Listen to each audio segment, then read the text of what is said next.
to the Max Life. I'm going to try to get it pulled up on the phone so we can see the chat because you can't hardly see it on here. So Well, let's see. Max Life. The kitty cat's going to be visiting us for a little while. We tried to set this up quicker, but it rained a while ago here. So it just, it literally flooded. It flooded, yeah. So much that we're under our outdoor living space, but the seats that we're sitting in are still soaking wet. So, all right, we've got it pulled up now. Did it work? Yes, I think so. All right, so we have one person on so far, which is me. We'll give everybody a chance to go. You never go live. I never go live. So this was like a big surprise. But I was not able to do a video today, like put one out today, because it has just been a totally insane week, which is one of the reasons why I wanted to just come on and chit chat with y'all and kind of give y'all an update on the farm. So first and foremost, I know probably the majority of y'all are wanting to know how Josie's doing. And thankfully we have a good report with that. She is doing very well. I knew the instant that she was down, she needed an IV. Unfortunately, in our area, we only have a couple, like literally just a couple of vets, and only a couple of those couple actually make house calls. And then only if like those few deal with large animals. And it was really... There's only one vet actually local that deals with large animals. The other ones are kind of in the outskirts. And unfortunately, it was on a weekend as well. So that was really a bummer. Yeah. And did you find her Friday or Saturday? Because I can't remember. It was Friday morning. It's Friday morning. So what did we do? It was Saturday morning, Saturday right? morning, yeah. Saturday morning. And we really worked her that entire day, Saturday. So it's been a week ago.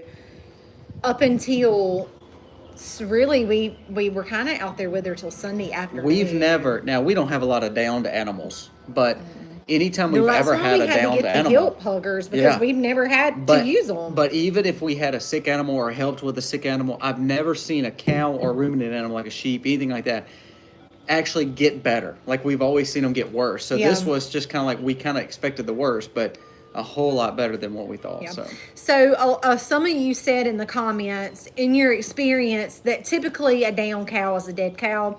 So Colby had actually went and got the equipment to go ahead and dig the hole because we just thought she was so weak. And we had done personally, y'all, I had stuck her several times. Colby had stuck her several times. We had given her multiple things by mouth, and we just could not get her up. So at that point in time, I knew if we did not get a vet here very, very fast to do something IV, that it was not going to be good. So thankfully, she was not able to come any Saturday. She was like, it'll be Sunday morning before I can even get out. So she did. She come and gave her an IV. And I told some of y'all this on the other video. Literally, y'all, it was less than an hour, the cow got up by herself. She's still been a little weak and sluggish, but... the last 2 days she's been good. So that's been... Now, that's almost a week ago. Tomorrow will be a week ago. Today's a week ago. Yeah, so it took her 5 days to really get better. Like, the last 2 days, she's actually... Been more of herself, that's right. Trying to run into the station, which we're not milking her anymore, but trying to get to the feed, just being her normal self to lead. So that's a very positive thing for the last 2 days. And she still may lose the baby, even when she delivers... We don't know. At 9 months. Now, the vet did check her and say that she's still active, because I was concerned, honestly, that we both saw the discharge. Yeah. I knew for sure as many times that she had fallen on the ground and hit her stomach, which I know you've got fluid and stuff around the baby, but y'all, cows can't stop themselves. So even with the human, if you go to fall, at least you can kind of, brace your fall or whatever. She fell multiple times, and of course, there's no brace in her fall. So I knew for sure, like, if she doesn't die from something else, like internal bleeding or the cat, losing the calf would be probably the next option. But y'all, she's done really well. Yep. Shockingly, we were surprised. Honestly, we were surprised because, realistically, we knew that with her being down like that, it is very, very, very hard to get a cow back up. And we've never had we've had some dealings with down cows before, but not on our property. So the ones that we've dealt with in the past, Most time when they're down, they're down. that the one they're, well, the saying Yeah. is, if a down cow is a dead cow. So we are very, very thankful for that, because she is our milk cow. It is, a cow that Colby deals with daily, and I was able to just go in and out all throughout the week and check on her and just make sure she was getting up and down and that she had all the things that she need. And we're very thankful that Josie is doing well. So Yeah, so she's not milking. What we've got her, she's kind of still walking around the other Jersey, just going to get her formality still the same. That way she's used to her. No changes there. But the only thing we've not allowed her to do is walk in the stanchion. We don't want her getting any kind of other milk problems. So we've allowed her to walk with her, but pretty much keep her completely out of the stanchion. Even when we feed her, just because we've been kind of overfeeding her right now, just to kind of get her energy back up, we've been feeding her away from where she's used to eating in the stanchion. So kind of a change for her, because she doesn't understand why she's not going in, but ultimately it's helped her do better. Yeah. So. And we do basically cold turkey dries on our cows, Yeah. because they milk once a day anyway. We're not 2-day milkers. And we don't wean them from milking. Whenever whenever they're ready to stop, we stop them. So we were initially, I remember our very first cow, and we were talking to Dr. Case about it, and he says, hey, just don't milk her. And we were like, wait, what? You don't have to slow her up? Some people do. We just choose not to. And he said, no, Cold she'll turkey. be fine. And we were honestly a little concerned, but he's never steered us the wrong way. So that's just the way we do it here. And yeah, we only milk once a day too. So there's some people that they milk two times a day. They'll wean them a little bit, but we're once a day, and then we cut cold turkey. Yeah. So there was a question. It says, does other cows sense when a cow's not feeling well? Yes. Actually, that night around 2 a.m. they were bellowing back and forth. I guess that's when she went down, because when I got up at 4, that's when I didn't see her. If you watch the video on Life with Colby Mack, I brought the camera up because I never don't have her standing there waiting on me. Mm-hmm. So they started really heavy bellowing at 2, and we didn't think nothing about it, but until the next morning we realized they were trying to tell us that she's down. Yeah. So a happy ending to a very nerve-wracking story. And I will say, expensive. It was several $100s, and we worked our tails off. Yeah. I mean, we really did work our tails off doing everything that we knew to do to save her. So happy ending to a kind of crazy story. So from now on, our goal with her in the future is to dry her up. Most cows do fine milking. Now, she is an aging Jersey, which is very common. And has heredity problems. Yes, it does run in her genes, unfortunately. So her goal is from here on out, she will be treated. Not treated. That's a bad term. Just give her supplements a little bit earlier. That's what I mean. Yeah. You're right. She will be. We don't treat. Yeah, well, I mean, supplements. Give her supplements. Yeah. So we are treating her for preventative milk fever, but not giving her anything other than the supplements. Traditionally, we would not dry her up till 7th month. That's what I was trying to get at a while ago. But I think we're just going to say when we know she's pregnant and we know she goes through the first few weeks, and especially depending on what the season is, we're going to probably dry her up a little bit early, probably 3 to 4 months, so that way we don't run into a problem. Just when she gets because we know her history and her mother's history, and apparently when they get, because her mom did it the same number of calves, same years old, so it is something that we can watch for in the future, knowing her history. Now, we did lose Allie because we weren't able to pick up on the signs as quickly, and by the time we got to her, it was less than 24 hours post calving, and that is when it's most common. So this happened sooner than her calf, and if she probably would have calved, honestly, we probably would have lost her just as fast. Because you think about it, we had a 2-day ordeal, and Allie died within 24 hours. Less than 24 hours, she was dead. Yeah, we've raised her since she was a baby. She was born. She was born here. Yeah. So if someone asked how long we've had her, She was literally sat on her when she was the day she was born, so that Colby could milk Allie, which is her mama. That was Allie's first. Because she was acting like a total crazy calf, and of course Allie had to be milked So we got her into the stanchion, and I sat on Josie. If you go back she to, was a baby, so that our mama. If you go back to probably some of our first community posts on the Max, this is probably 7 years ago, 6 years ago. She's sitting with a hat on. She's sitting with the Max Happy Homestead hat on. It's an old school picture, Yeah, but that's actually Josie. Yeah, six. That would have been 6 years ago because she's 6 years old. And her mom was the same age when she started having problems. Yeah. Josie was 6. It was her fourth calf, right? Would have been her 4th calf. Yeah, I think so. So And definitely some heredity things going on too. there, and even more unfortunately than that is we have Josie's baby, who is a full Jersey. Yeah. Who looks like Allie more right, than and all we of were them. yeah, she has horns too, like her grandmom. Yeah. We were planning on keeping, but now it makes us question, like, do we really want to keep this line? So that's something that we will definitely have to figure out. We do have the Holstein, and milk fever is not as prominent in the Holstein. And we do have a Jersey too that's not part of that line. Right, so right. Dolly is not, but she's A2A2. and she is A2A2. Colby doesn't like her though. Their personality. I mean, she's not that I don't like her. She's still young too. Yeah, She's she's just ignorant.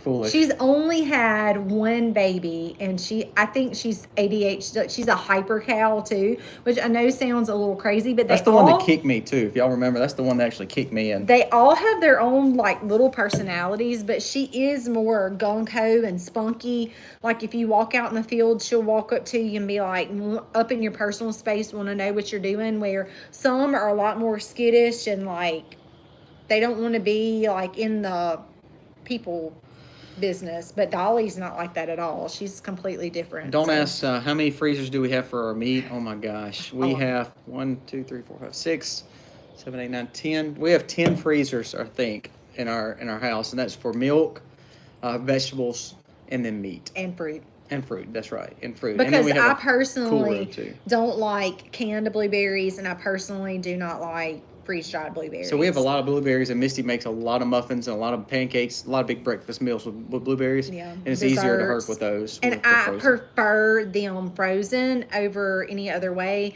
I do have a lot of strawberries in the freezer too.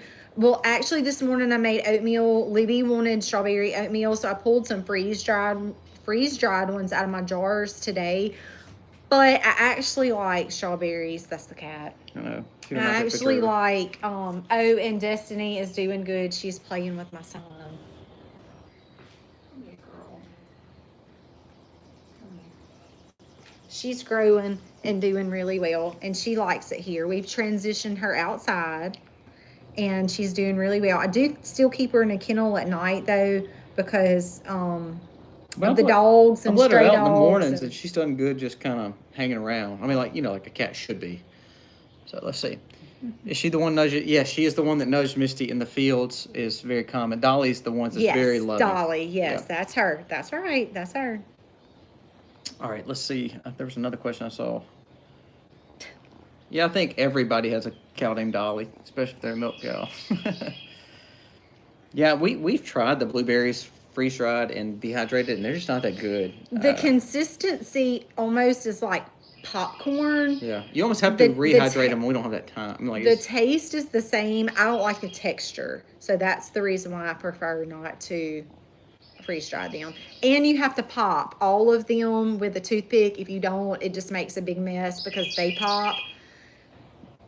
So I just prefer, it's easier for me. I think I've already done 6 or 7 gallons this year, and last year I did 10, and I've been not as diligent in picking, so we've kind of shared some with the squirrels and the birds this year. We still had a really good harvest. But I've got to pick tomorrow afternoon or Monday morning again, and that'll be another gallon or 2. So that's an update on that. On Josie, that's an update on Destiny. She is doing really well here. She is adjusting to outside, and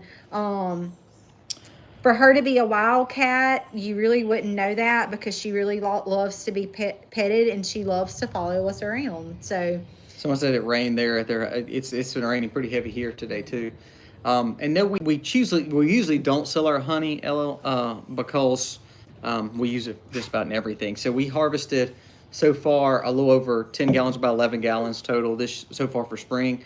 I've got to pull about another 2 or 3 gallons, but we do sell. The only thing we sell is use the honeycomb honey, which is where we cut the foundation off and we put it in little And jars. I do still, I've sold 9 containers of that so far, but I do still have extra honeycomb. She is within driving distance of us. Let's see, new chicken owner. Chicks are 5 weeks old. What can you tell me to help decide if I have a rooster or not? Good luck.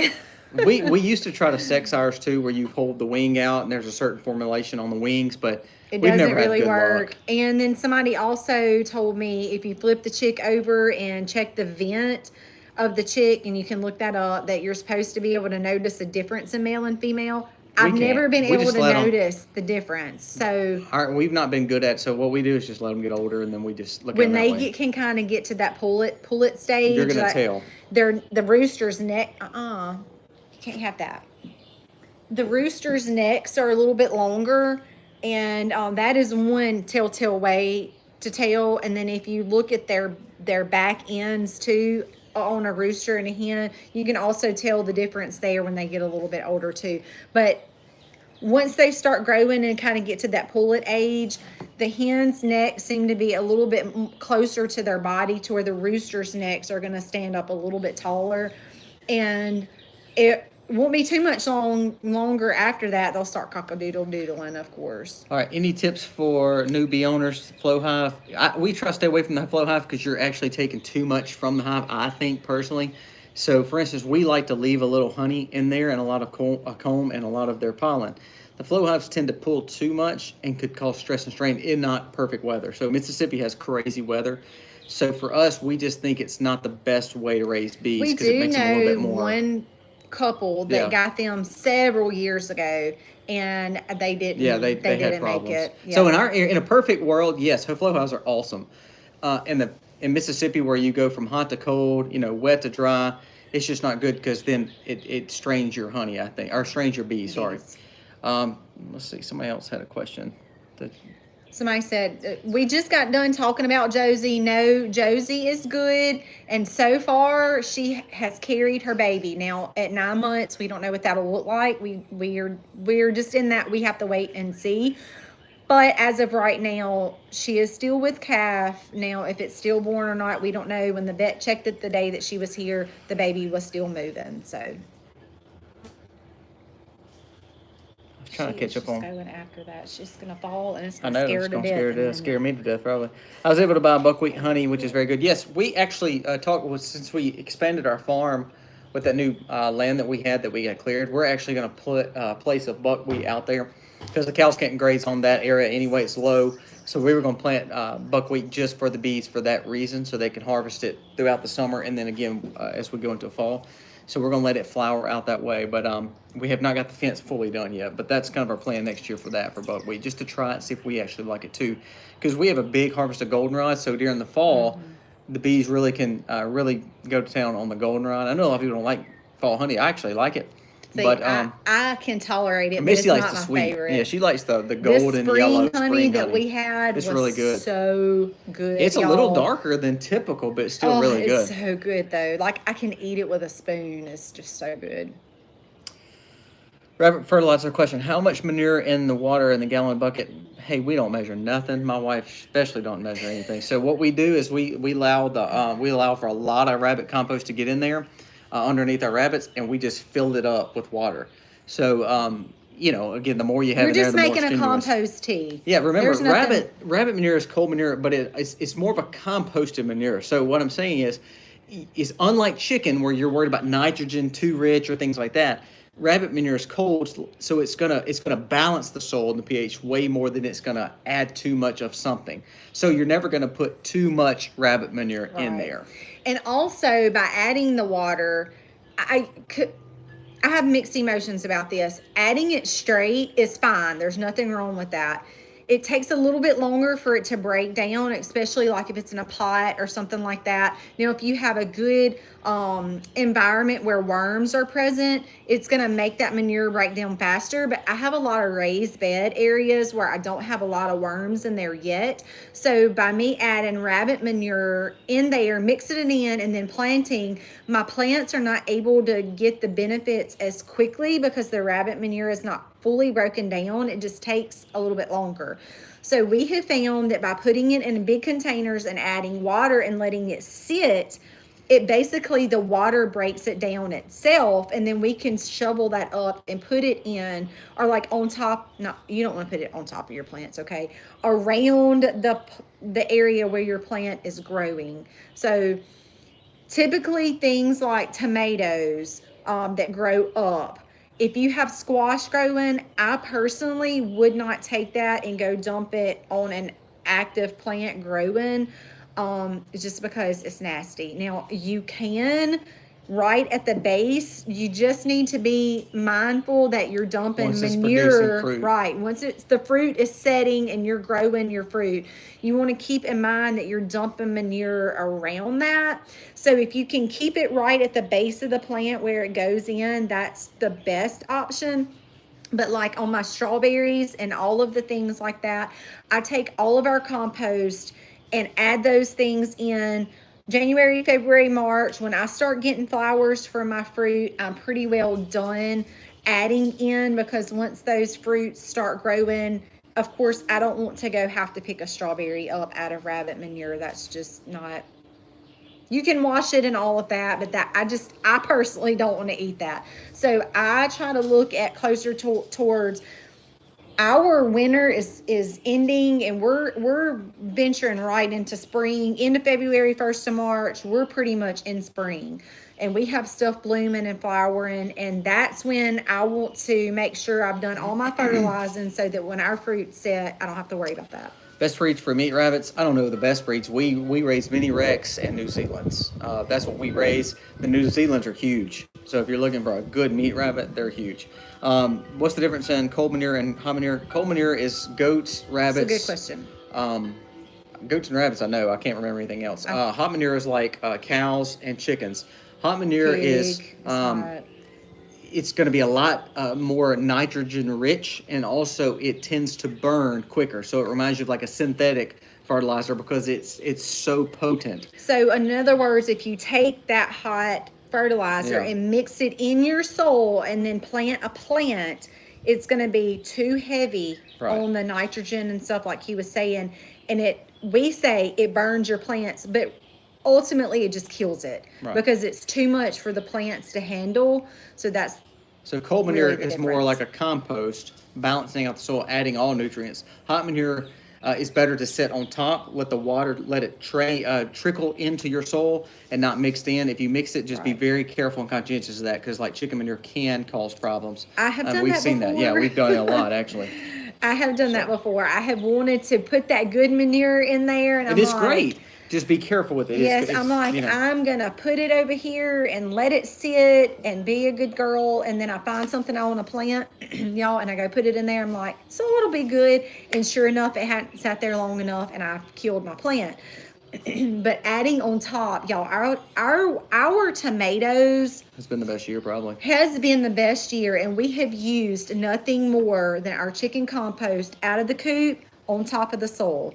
We water at the base of the plant, and our tomatoes. But you don't want to add too much, because like there was a few that we did. I added too much, and Missy's like, "Hey, they're starting to crinkle up. Be careful." So we did at that point. It can cause leaf curl. I started to water heavy, so that way it kind of dilute the soil. That's right. Yeah. So, but we have seen we've been growing tomatoes for what, 20 years? Yeah, but this is probably our best year.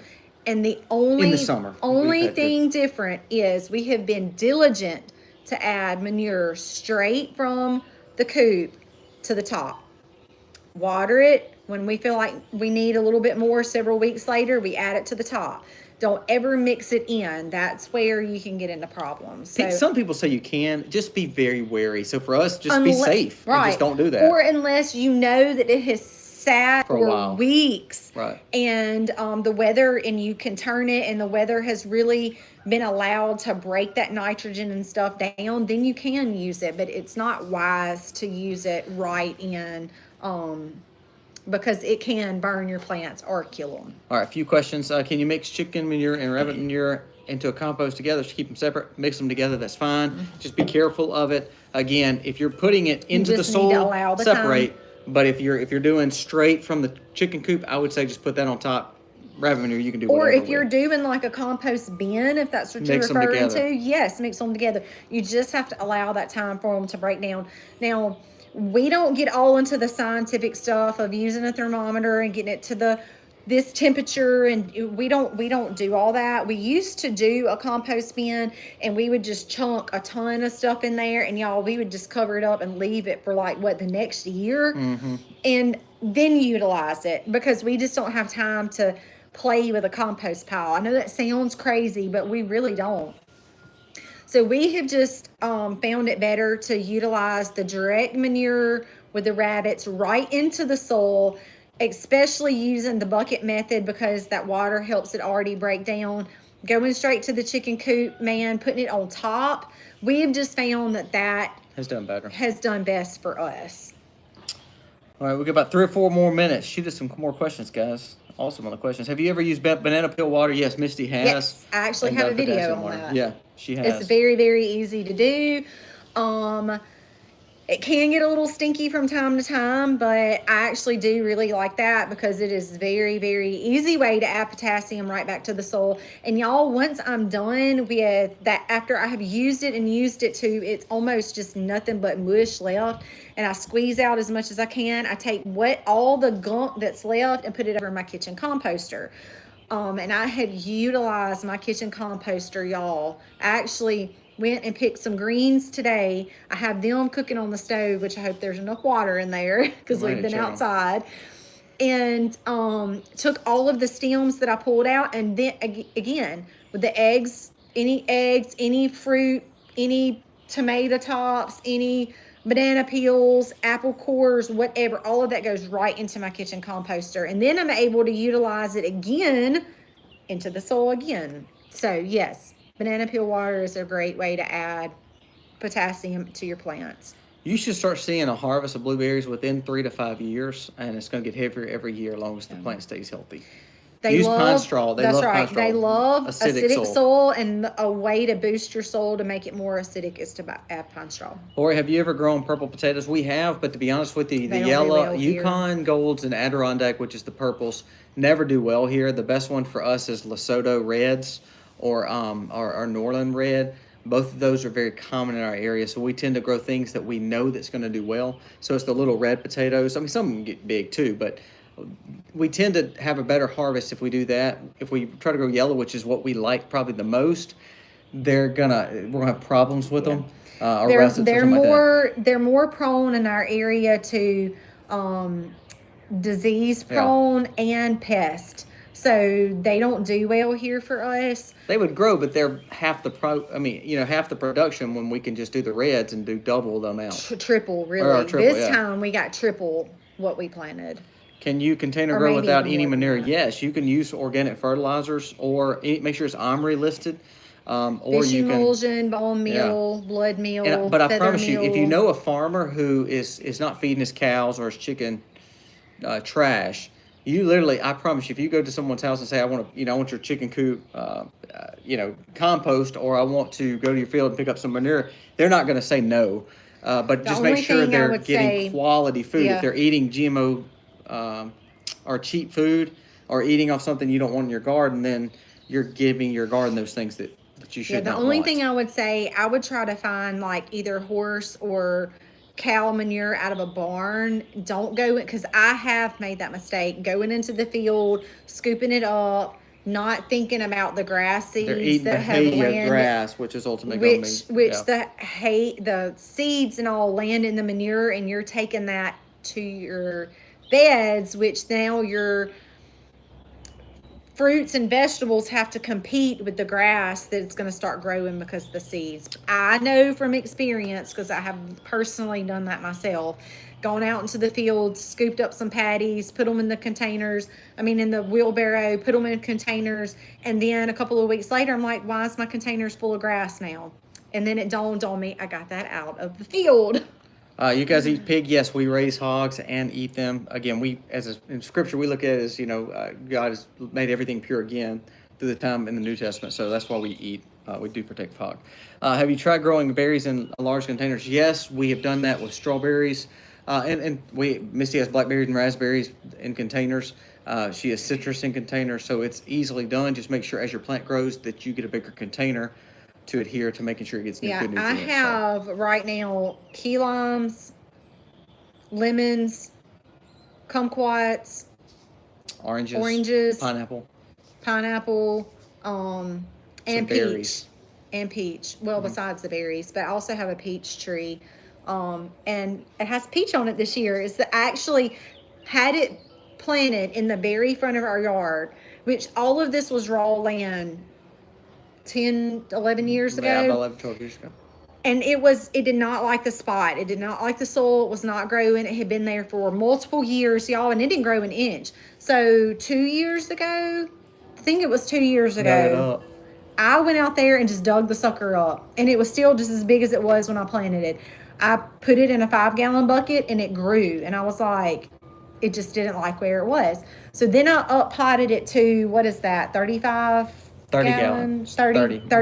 pot. And y'all, it's huge. And if you've watched any of our older videos, you saw my excitement when I saw some peaches on the tree. Thanks, because it is in the pot, it is in the container, and I'm able to feed it and give it what it wants. And when we get ready to transplant it this winter, I'm not sure where it's going to go yet because it really likes what it's getting now that was not getting in the front yard. So that's that. Yeah, you can put them in pots. Just be mindful of the root bound. It will eventually get root bound, and you may end up with a dwarf tree, which is fine. I have several of them and plan on doing that with my new greenhouse, which I want to talk about really quickly.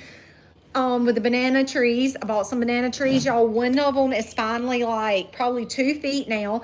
I have up-potted it a couple of times, and when my greenhouse is completely done, I do plan on putting, now one is going to grow like 12 feet tall, which is fine now because I do have that space.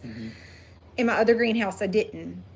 But a couple of them are dwarf varieties, but I don't remember the name of the one that was it starts with an M, but the letters won't come to me. I don't know, I can't remember. But those are not going to grow quite as tall. They're more along the 6 feet to 8 feet tall, which sounds like a huge tree, but in retrospect of I don't know if that was the right word, but in perspective of a normal sized banana tree, it's very, very small. So the greenhouse, y'all, we are close. Very, very close. Today we were able to, Colby went to work this morning, my dad swung by. We were able to get the tops cut off of those big white tanks that you guys seen. Y'all, we got the top off of one, and it like to have taken our breath away. I actually ran out gagging. It was horrible. I wish that we would have known how strong that was going to be, because we could have taken the container and moved it out and washed it all out and diluted all of that out. It was like peroxide or something. So it's organic peroxide. But the chemical was just completely breathtaking. It literally was one of the most potent things I think I've ever inhaled. We didn't know what we were getting into though. So that in itself is a little bit of a long story, but we did get the top off of one, barely. We had to run in, hold our breath, cut, run out, get some air, run in, hold our breath. It was pretty interesting, but we did get the top off. We took the other one out and did it the right way the second time because we knew what we were getting into. So the tops are off of our fish tanks. They have been diluted out. We are working on now. I need to fill those things up. We're going to let the water sit for several weeks. Then I'm going to give Aiden a job to go catch some fish. We're going to put them over in there, put an aerator in there. I figure it's going to be trial and error some, just trying to figure that out. And then we have to change out the bottoms too. So that's the other thing we have to do before I fill it up with water, is get the bottoms converted to hose fixtures. Because some of y'all have heard me talk about the rainwater catchment and the aquaponics mixed together. I really should make this our own science Well, there's probably other people doing that. I don't know. I have never come across anything like this, but we're going to see if it works. Thanks, Tars. And I'm hoping that we're going to be able to use the rainwater system idea and the aquaponics using fish idea together. And we're going to use that to water everything in the greenhouse, including my wonderful banana trees that are finally growing. So we're very excited about that. We have made progress with getting the tops off. We did have to use a big saw to cut that top off. And we're in the process of getting all that chemical out now. I have cleaned 2 times already. We'll get it filled up with water, get the fish in, get the bottom converted, and that's going to be getting pretty close to having the greenhouse completely ready. So very exciting. I really want it to be ready by fall. It should be. I mean, the main greenhouse will. We're still working on the solar and battery banks and stuff like that, but I think the main greenhouse will definitely be there. So. Yes. And I really like the fact that it's not the plastic stuff; it's the polycarbonate, which is, in my mind, more sustainable because if anything bumps those tarps, it's like tear. Well, we're actually redoing it, which we hadn't talked about much, but we're actually redoing the other greenhouses too in the polycarbonate. And then the high tunnel, which is called the cold tunnel, we'll actually put doors on it, like basically eventually. face it. We're we bought enough polycarbonate for it, so that's the goal for it too. So yes. The new greenhouse is a 30 by 30, so it's 900 square foot, and then it grows in the middle. The middle peak is 14 foot. It's I think. Very tall. Yeah, it's 14 foot. I think. It's very tall because I was very excited about the possibility of being able to put my banana trees in there. Banana trees grow really, really well actually in South Mississippi, but they're not frost tolerant at all. So, and we do experience multiple frosts through the winter. Not a lot of snow, but we do get under freezing multiple times in the winter, and that of course kills them. So I am very excited about this possibility of being able to grow our own bananas. I have watched a little bit of M.I. Gardner on some of his when he first started his, but I know they're going to do really, really well here in the South. So knowing that I can fully protect them from the frost makes me really excited, knowing that within the couple of years we'll be able to have our own bananas. That's very exciting. All right, any more questions? And then I've got to go check on supper, or we're going to have burned greens. Burned food, period. Any other questions? You have a heat system for the new greenhouse. We'll actually be using a solar battery bank. It'll be completely self-sustaining. So it will have the water catchment, and then also have a solar bank that's actually charging the energy up. And we're gonna have some propane gas heaters in there if need be. We're thinking it's probably gonna hold enough heat to where we probably won't even need that. But just in case, we'll have that in there, and then we have electrical options too. The only thing that I was a touch concerned about with the greenhouse was the doors that we built. There's a gap in between them. However, the door, what is this stuff called? It's weather stripping. We gotta weather strip it. So we are gonna do that. And other than that, look, y'all, I'm like, it's like 120 in there if you got it closed up. I'm like Miss Nazi though. I've been walking around checking all the corners, all the sidings.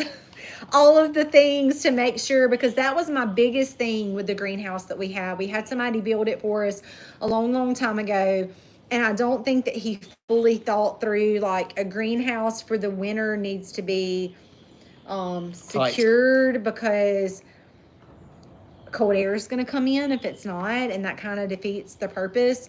So I've been able to save a lot of plants by utilizing my greenhouse in there. However, I really think that I'm going to love growing in the winter in this greenhouse because it is the best I can tell that everything I've checked is fully secured up except for the places around the door, which we're going to add the weather stripping for that, which should fully secure it up. And then I'll be able to have tomatoes in the winter.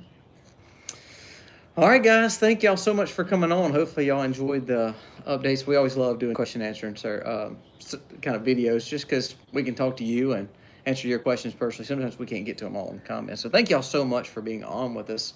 And we tried to change it up a little bit, put it on the Max Life channel, and hopefully Misty will do more of these. And what we've been doing together. So yes, well, I will say this, as the school year approaches, I probably will. It's a little bit easier to sit down with y'all for 40 minutes and do a live, honestly, than it is to drag the camera around all day to try to get 15 or 20 minutes worth of footage. And then Colby's got to sit down, he's got to edit it, and then we go through. There's just a lot more to it. And as school approaches, you guys have heard me talk more and more about how my hours are really sucked up in the mornings. So probably July, August, and September is going to be really, really hard to push videos every other day. So you guys will likely be seeing more lives through the week, because it is easier to just click the button and come sit down and talk to y'all and answer questions and stuff like that. So as school approaches, we may have to, because like that was my deal today. I told Colby, I was like, there's no way, like the things that I've been doing, I can't drag the camera around. I have to move too fast. So I was like, sorry, didn't get a video. Let's go jump on and talk to them and do live. So that's where the live come from today. And we are always happy to do it. So we'll be doing more lives again on the other channel as well. And then you'll see new videos come out still with the Life of Colby Mack and the Mac's Life and the Mac. So hopefully you enjoy seeing us, because you see a lot of us with all 3 channels. So. Yes. Thank you guys so much for watching. Happy Father's Day to all you fathers out there. Hope you have a very blessed day tomorrow. God bless. Happy homesteading, y'all. Happy homesteading, y'all.